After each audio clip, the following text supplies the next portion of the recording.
Қайырлы күн баршаңызға. Бүгін сіздермен өте ерекше ажурный болып пісетін, бір жасағаннан ақ шығатын блинчиктардың рецебімен бөліскім келіп тұр. Мені жоғалтып алмау үшін каналыма жазылып алуды ұмытпаңыздар.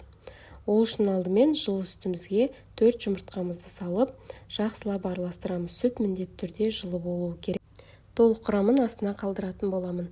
Одан кейін 4 ас қасық қантымызды, шым-шым тұзымызды салып, одан кейін 50 грамм сұйық майымызды құйып, тағы да жақсылап араластырамыз.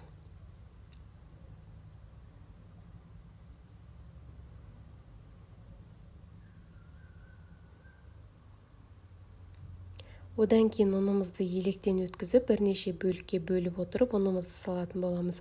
Арасы түйіршік болып қалмау үшін өте жақсылап араластырыңыздар.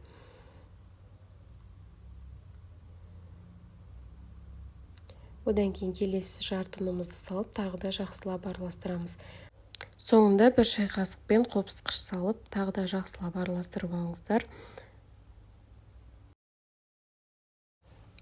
Ең соңында қайнап тұрған ыстық судан бір кесе ыстық су құйып, тағы да жақсылап араластырып аламыз. Осымен біздің массамыз дайын. Өте қою емес, қатты сұйық емес, дәл осындай масса шығу керек.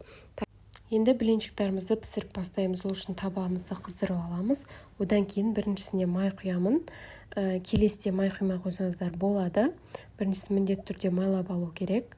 Осымен біз блинчиктарымызды пісіріп бастаймыз.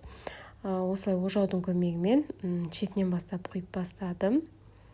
Осылай отқа қойған кезде беті тесік-тесік болып, ажурный болып бастады. 3-4 секундтан кейін піскеннен кейін екінші бетін бірінші пышақпен осылай кішкене шетін ашып аламын. Одан кейін қолмен осылай аударамын. Осымен біздің блинчиктарымыз дайын. Ажурный ерекше блинчиктарым дайын болды. Егер сіздерге пайдалы болған болсам, лайк басуды, қолдау білдіруді ұмытпаңыздар. Менің каналымды жоғалтып алмау үшін жазылып алыңыздар. Сіздер де дәл осы рецеппен жасап көріңіздер. Бір жасағаннан ақ шығатын блинчиктарымыз дайын. Сіздер де жасап көріңіздер. Бір жасағаннан ақ сіз ғашық болатын рецепт осы.